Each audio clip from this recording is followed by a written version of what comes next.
जी, तो आज के इस वीडियो में आपने देखा कि हमें क्या होना चाहिए। We should be very much careful about other people in our surroundings. जो कि एक ऑर्फन बच्चा था, यतीम बच्चा था, जब वो पर्स छीनता है उस औरत का, तो उस पे उसको क्या करती है, उसको वो गिर जाता है, और जब गिर जाता तो उसको वो किक करती है। लेकिन जब उसे पता चलता है कि इसके घर में कोई भी नहीं है और ये ऑर्फन है, यतीम है, तो फिर ऐसी उसके बाद वो क्या करती है, उसे घर ले जाती है, उसको मुंह धुलवाती है, उसका उसको खाने को देती है। और एंड पे आप उसने देख रहे हैं तो क्या दिया था उसने वीडियो, पैसे। पैसे दिए थे, $10 देती है उसको, और उसे कहती है कि जाके क्या कर लो, पैसे। जी जाके क्या कर लो उसको, जूते अपने लिए खरीद किसी लो। भी तरह के जूते लो। जूते खरीद लो। और इस तरह से वो क्या करते हैं, वो जूते खरीदने के लिए उसको पैसे देते हैं। तो ये हमारा जो राइटर है लैंगिस्टन ह्यूज, थैंक यू मैम, वो आखिर में थैंक यू मैम कहना चाहता है। वैसे वीडियो में आप देखेंगे, आप यूट्यूब से देख सकते हैं। वीडियो में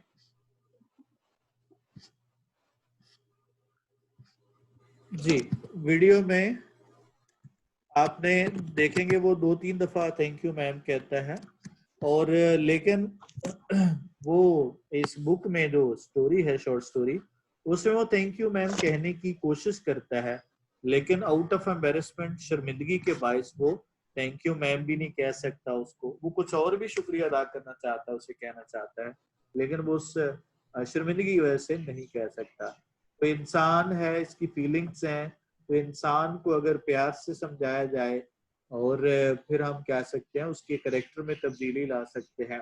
और this is the very common problem of all the societies of the world, कि हम इंसान के एटीट्यूड को, एक बड़ा है वो, एक आपने एक अक्सर व्हाट्सएप पे एक वीडियो आपने बड़ी खूबसूरत सी, एक वो दाढ़ी वाले हैं, मुझे नाम तो उनका नहीं पता, वो एक मोटिवेशनल स्पीकर हैं, वो कहते हैं कि जिद्दी आपका बेटा नहीं, जिद्दी आप है।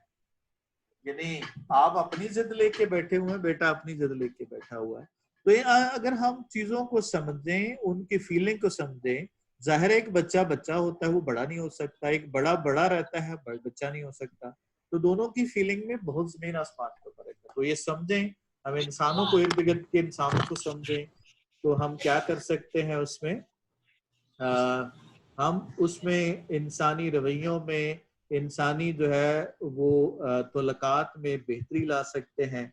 आज से हम देखते हैं, कभी किसी ने अपने आप को, आप फैमिली कॉन्फ्लिक्ट्स में देखते हैं, कभी किसी ने कहा है कि मैं दोनों गलत हूँ, कभी किसी ने नहीं कहा, हमेशा कहते हैं फलाना गलत है, मैं सही। तो यहाँ पे हमें समझने की जरूरत है, एक्सेप्टेबिलिटी की जरूरत है, ताकि हम इस सोसाइटी को सेफ हेवन बनाए। तो बात कर रहे थे लैंगस्टन ह्यूज की, 1902 से लेकर 1967 तक उसका टाइम स्पैन है। अमेरिकन पोइट था, सोशल एक्टिविस्ट भी था। ये ब्लैक अमेरिकन आपको नजर आ रहा है, ब्लैक अमेरिकन है। और इसने जो वुमन का जो तख्लीक किया है किरदार, वो भी एक वर्किंग वुमन है, जो रात को 11 बजे वो होटल ब्यूटी शॉप से, बनाओ शिकार की दुकान से आ रही है। तो वर्किंग वुमेन की प्रॉब्लम को वो हाईलाइट करता है। प्ले राइट है, कॉलमनिस्ट भी है, और मैसूरी से इसका तल्लुक है, ये इलाका है अमेरिका का। ब्लैक लिटरेचर का पायनियर है, यानी कि ब्लैक के बारे में लिखने का ये जो ना वो पायनियर है, क्योंकि इस दौर में ब्लैक जो है बड़े सप्रेस थे।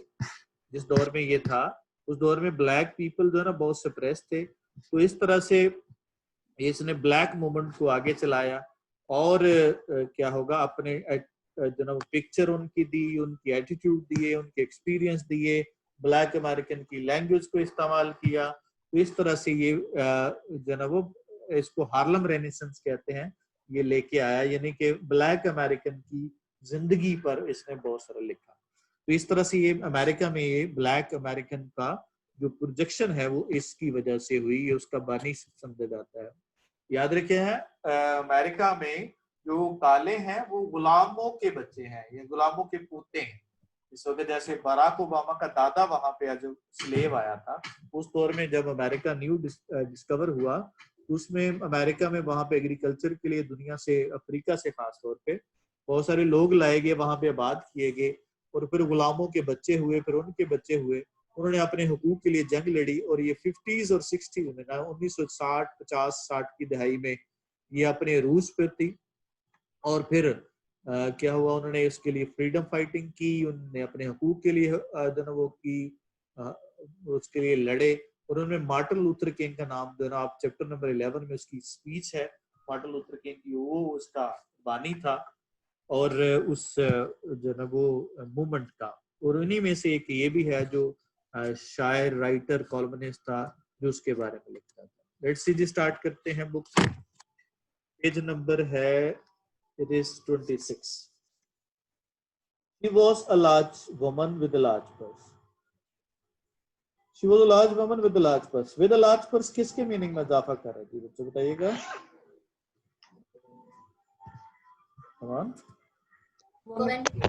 वुमन के, तो क्या होगा, वो एक बड़े बैग वाली दराजकद खतून थी या मोटी ताजी खतून थी। लार्ज को हम दो मीनिंग में इस्तेमाल कर सकते हैं, बड़ी कदो कामत वाली औरत को भी लार्ज कहते हैं और मोटी ताजी को भी कहते हैं। जैसे आपने पिक्चर में देखा, वो उसे वीडियो में देखा कि that she was a large woman, तो वो एक बड़े बैग वाली एक क्या होगा, सेहतमंद या क्या होगा, दराजकद खातून थी। ब्रैकेट में दराजकद के साथ साथ क्या लगा ले, मोटी ताजी या सेहतमंद खातून। दैट हैड एवरीथिंग, जिसके बैग में हर चीज मौजूद थी, but a hammer and nail, मां सवाए हथौड़े और कीलों। आप जरा देखिएगा कि जब भी हमने एडजेक्टिव फ्रेज लगानी होती है, जब भी हमने एडजेक्टिव फ्रेज लगानी होती है, तो फिर हम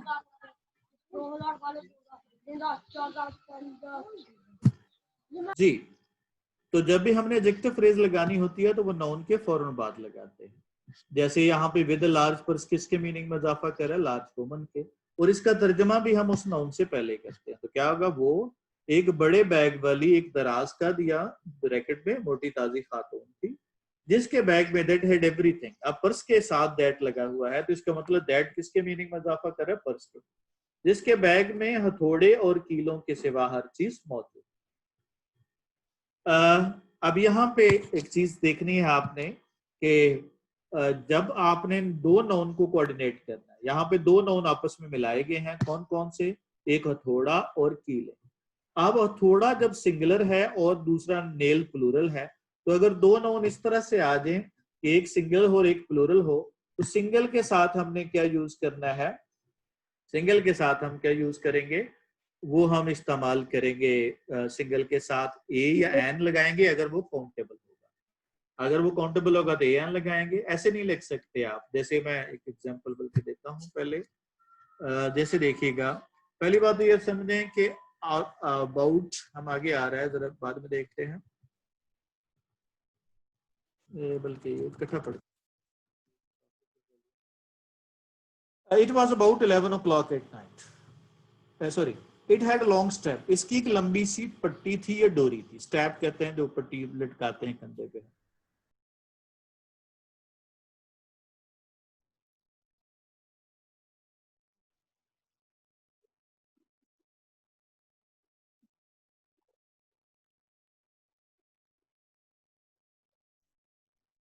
Am I audible? Yes. Okay. Yes, sir. It had a long strap. इसकी एक लंबी सी पट्टी थी या डोरी थी। स्ट्रैप से मुराद क्या होगा, कॉर्ड या कोई भी string. She carried it slung across her shoulder. उसने इसे अपने कंधे पे लटकाकर, स्लंग क्रॉस हर शोल्डर, अपने कंधे पे लटकाकर उठाए हुए। अब मेन वर्ब आपका कौन सा है, कैरिड है, और स्लंग अक्रॉस शोल्डर कंधे पे लटकाकर उठाए हुए। वो इसे अपने कंधे पर लटकाकर उठाए हुए, वो इसे अपने कंधे पर लटकाकर उठाए हुए थे, carried it along. It was about 11 o'clock at night, ये तकरीबन रात के 11 बजे का वक्त था। अबाउट और ऑलमोस्ट दो वर्ड इस्तेमाल करते हैं तकरीबन के लिए। अबाउट हम यूज करते हैं टाइम के लिए और ऑलमोस्ट हम एक्शन के लिए इस्तेमाल करते हैं। जरा बताइएगा इसमें से कौन सा वर्ड आएगा। शाबाश, He is about to leave. about to leave, ये टाइम को इंडिकेट कर रहा है। शाबाश, और he has Almost. यहाँ पे ऑलमोस्ट किसके मीनिंग में इजाफा कर रहा है, वर्ड के मीनिंग में। Complete his story. Complete. ये तकरीबन रात के 11 बजे का वक्त था, रात अंधेरा था, and she was walking alone, और वो अकेली पैदल चल रही। When a boy ran up behind her, जब एक लड़का पीछे से भागता हुआ है, रैन अप का मतलब दौड़कर पहुंचने को कहते हैं। क्या होगा? जब एक लड़का पीछे से भागता हुआ आया, जब एक लड़का पीछे से भागता हुआ आया, रैन अप का मतलब क्या होता है? दौड़ कर आने को कहते हैं। जैसे हम कहते हैं इस बॉलर का रन अप बड़ा ज्यादा है, तो इसका मतलब दौड़ कर आने को कहते हैं। बिहाइंड हर, जब एक लड़का पीछे से भागता हुआ आया, and try to snatch her purse, उसका बैग छीनने की कोशिश की। ट्राई टू स्नैच का मतलब ग्रैब करना, ग्रैस्प कर लेना, छीन लेना। क्या होगा? और उसका पर्स छीनने की कोशिश की। The step broke with a single टक, वो पट्टी टूट गई। विद अ सिंगल टक, एक ही झटके में। टक से मुराद होता है जो पुल करते हैं, आप किसी चीज को खींचते हैं अपनी तरफ, तो उसको आप कहते हैं। वो पट्टी या डोरी एक ही झटके में टूट गई। The boy gave it from behind, जो लड़के ने उसे पीछे से दिया। क्या होगा? वो डोरी एक ही झटके में टूट गई जो लड़के ने उसे पीछे से झटका दिया था। डोरी अचानक, विद अ सडन सिंगल, अचानक एक ही झटके में टूट गई जो लड़के ने उसे झटका या पीछे से दिया था। But the boy's weight and weight of the purse, लेकिन लड़के का वजन और बैग का वजन कंबाइंड मिल गए, कॉज्ड हिम, वजह बने, टू लूज हिज बैलेंस, उसके तवाजन बिगड़ने का। लेकिन लड़के का वजन और बैग का वजन मिलकर उसके तवाजन बिगड़ने का सबब बने। लेकिन लड़के का वजन और बैग का वजन मिलकर उसके तवाजन बिगड़ने का सबब बने। लूज बैलेंस, लूज जो है एक डबल एल वाला होता है और एक LOSC वाला होता है। वो लूज एडजेक्टिव है। जो डबल एल वाला होगा, डबल ओ वाला होगा, वो एडजेक्टिव है। दिस इज द क्या होगा? Loose shirt to me. और ये लूज जो है ये वर्ब है, खो देना है। इसके साथ हमने लूज, लॉस्ट, लास्ट इस्तेमाल करेंगे। तो देखिएगा, अब यहाँ पे एक और चीज आपने ऑब्जर्व करनी है कि बॉयज वेट और वेट ऑफ द पर्सन, जहां पे हमने पर्सन था वहां पे अपॉस्ट्रोफी एस लगा दिया, उसका वजन, और जहां पे वो नॉन लिविंग थिंग थी तो वहां पे वेट ऑफ द पर्सन लगा दिया। तो ये दोनों में फर्क जरा देखना है कि अगर पर्सन हो तो फिर हम अपॉस्ट्रोफी एस लगाते हैं, और जब वो थिंग हो तो फिर हम क्या यूज करते हैं? ऑफ का इस्तेमाल करते हैं। जैसे क्या लिखेंगे? पाकिस्तान इकोनॉमी या द इकोनॉमी ऑफ पाकिस्तान हो? Pakistan economy, Economy of economy of Pakistan. Pakistan. दो तरीके हैं, द इकोनॉमी ऑफ पाकिस्तान या पाकिस्तानी इकोनॉमी, फिर पाकिस्तानी एडजेक्टिव हो जाएगा। तो इस तरह से हम क्या करते हैं? उसका इस्तेमाल करते हैं। किसका? ये अपॉस्ट्रोफी और एस का। यहाँ पे एक गलती है जी, कोई बताएगा इस सेंटेंस में क्या मिस्टेक है? टू लूज, टू लूज तो सही है, टू के साथ फर्स्ट फॉर्म ही आती है जी। Any other? कॉजेटिव वर्ब है तो उसके बाद बेयर इंफिनिटिव नहीं आएगा। कौन सा कॉजेटिव है? ये combine caused him to lose his balance. Combine और कॉज के दरमियान क्या लगाना चाहिए हमें? एंड लगाना है, क्योंकि ये दो वर्ब्स है ना, दो वर्ब ऐसे इकट्ठे नहीं मिला सकते।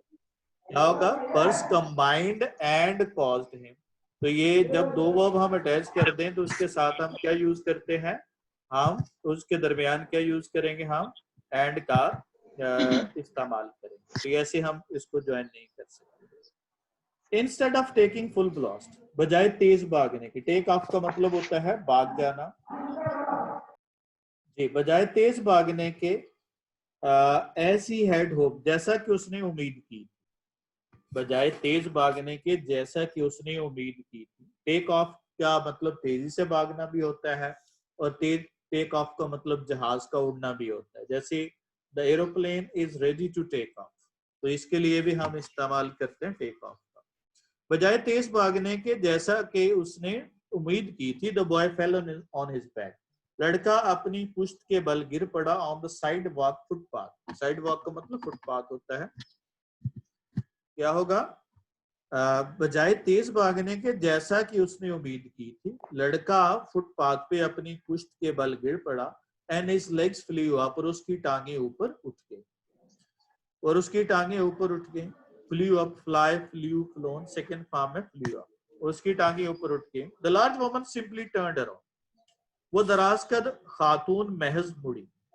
सिंपली से मुराद ये नहीं है कि सादा तरीके से मुड़ी, जाहिर है मुड़ना सादा तरीके से कोई तो लग नहीं है, इसका मतलब सिंपली था। जैसे आई सिंपली केप्ट क्वाइट, मैं महज खामोश रहा, तो यहाँ पे ये नहीं होगा कि मैं सादा तरीके से खामोश रहा, तो ये इसका मतलब बनेगा कि मैं कॉम्प्लेक्स तरीके से भी खामोश रह सकता हूँ। तो ये सिंपली से मुराद यहाँ पे जस्ट यस क्या ओनली के मीनिंग वो दराज का खातून महज घूमी, टर्न अराउंड का मतलब होता है घूमना, and kicked him right square on his blue jeans cedar. Kicked him ठोकर मारी, पांव से जो ठोकर मारने को कहते हैं, किक करना। राइट स्क्वायर एंड ऊपर इन ब्लू जीन सीडर, उसके नीली जीन वाले कूल्हे पर। सीडर से मुराद जो है ना वो बटक्स को कहते हैं, नीली जीन वाले कूल्हे पर।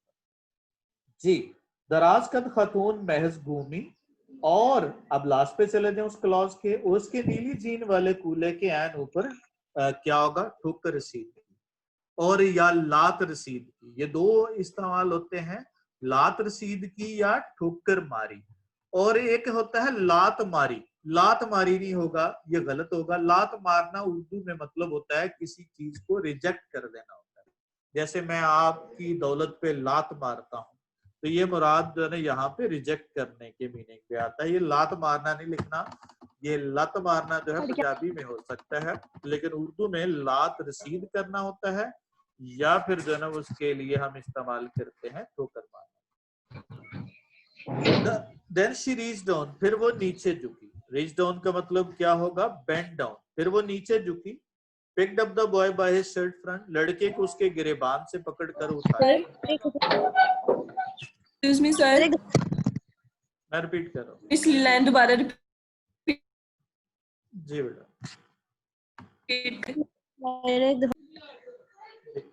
The large woman simply turned around. दराज कद खातून या सेहतमंद खातून महज घूमी। Kicked him right square in his blue jean seater. Last पे ब्लू जीन सीटर से मुराद उसके हिप्स पे, क्या वो उसके नीली जीन वाले कूले के एन ऊपर ठोकर रसीद की या लात रसीद की। लात मारी नहीं लिखना, लात मारने का मतलब रिजेक्ट करना होता है।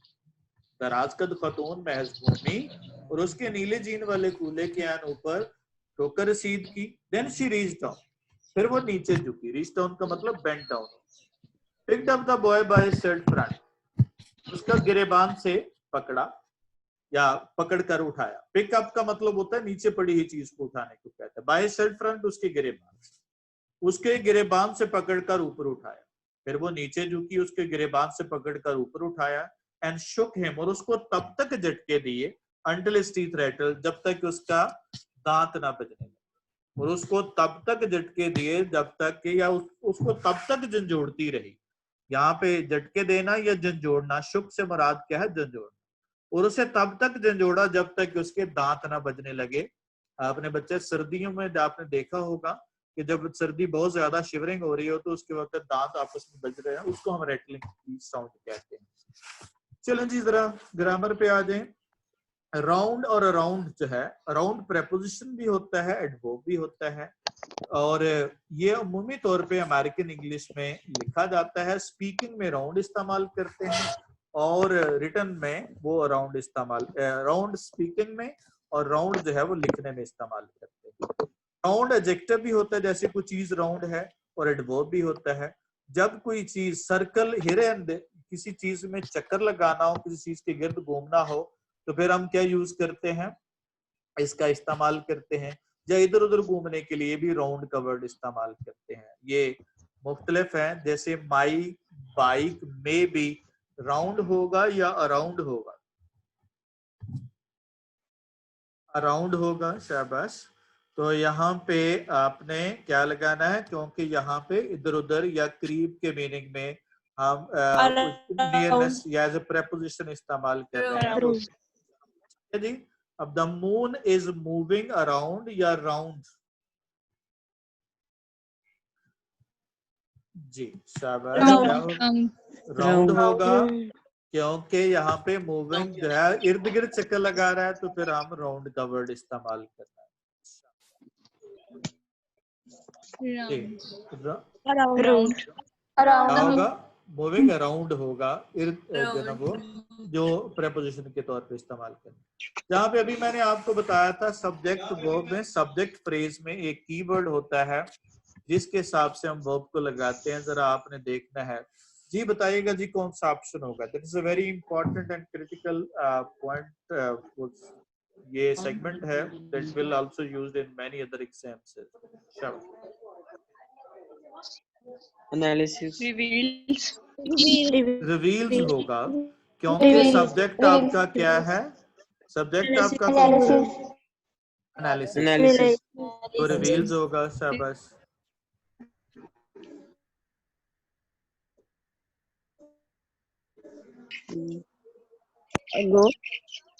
Age. क्या होगा? अब यहाँ पे सब्जेक्ट आपका क्या है? मटेरियल है, तो मटेरियल के हिसाब से क्या आएगा? एजेस आएगा। ठीक है जी।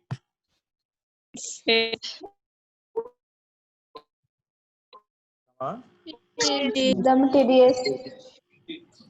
Each of the samples was tortured हो जाएगा, क्योंकि ईच सब्जेक्ट है ना कि सैंपल्स है। इन तमाम केसेस में एक आपने गौर किया, ऑफ द रिजल्ट्स किसके मीनिंग में इजाफा कर रहा है? एनालिसिस के। That was applied to the किसके मीनिंग में इजाफा कर रहा है? मटेरियल के। और ऑफ द सैंपल्स किसके मीनिंग में इजाफा कर रहा है? ईच के। तो ये सब्जेक्ट आपके वही रहेंगे जो पहले। चलें जी अगला देखिएगा। शाबाश।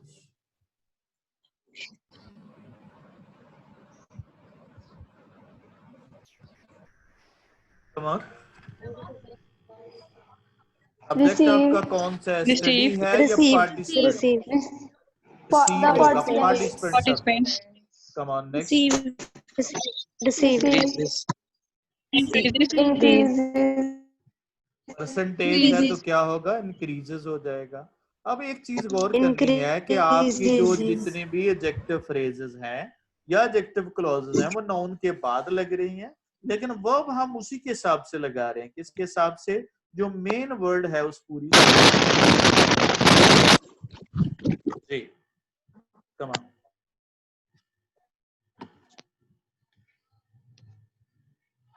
आर एक्सपेंसिव होगा, क्योंकि अपार्टमेंट्स क्या है? सिटी सब्जेक्ट नहीं है, बल्कि सब्जेक्ट कौन सा है हमारा?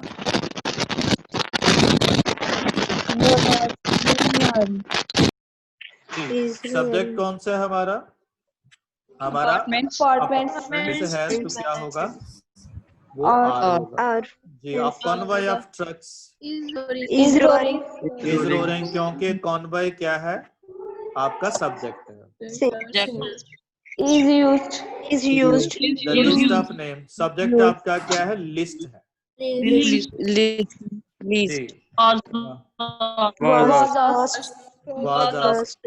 All the employees are wearing। शाबाश। और Were arrested.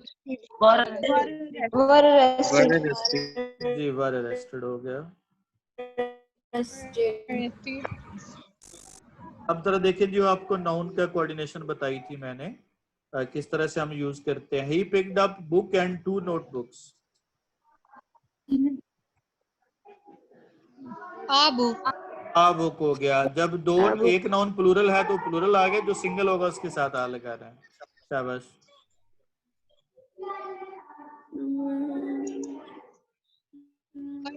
एनी आएगा, एनी आएगा, एक्शन ज्यादा है।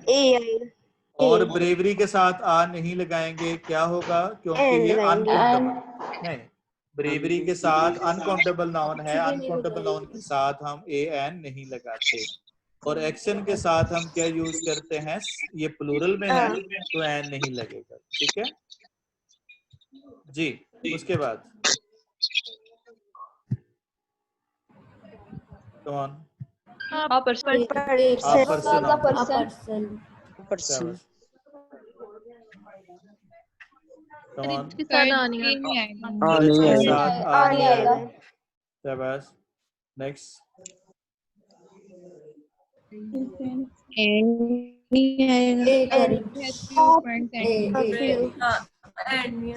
देखिए आप यू तो फ्रेंड्स हो गया, तो करेज ऑफ यू हो सकता है? नहीं हो सकता है, तो फिर मच करेज या लिटिल करेज होगा, उसके साथ इस्तेमाल करें जी। When was the woman coming from the hotel beauty shop? about 11 o'clock. The woman was coming from the hotel to shop at 11 o'clock. और इसके बाद क्या है? होटल ब्यूटी शॉप से आ रही थी। शाबाश। She was coming. उस पॉइंट पे आ रही थी ना, उस टाइम पे, तो क्या होगा? She was She was coming coming. From hotel beauty shop. Hotel beauty shop. जी, क्या होगा? He work there till late at night. उसके बाद व्हाट वाज शी कैरिंग? शाबाश। She carried large large purse. उसके बाद she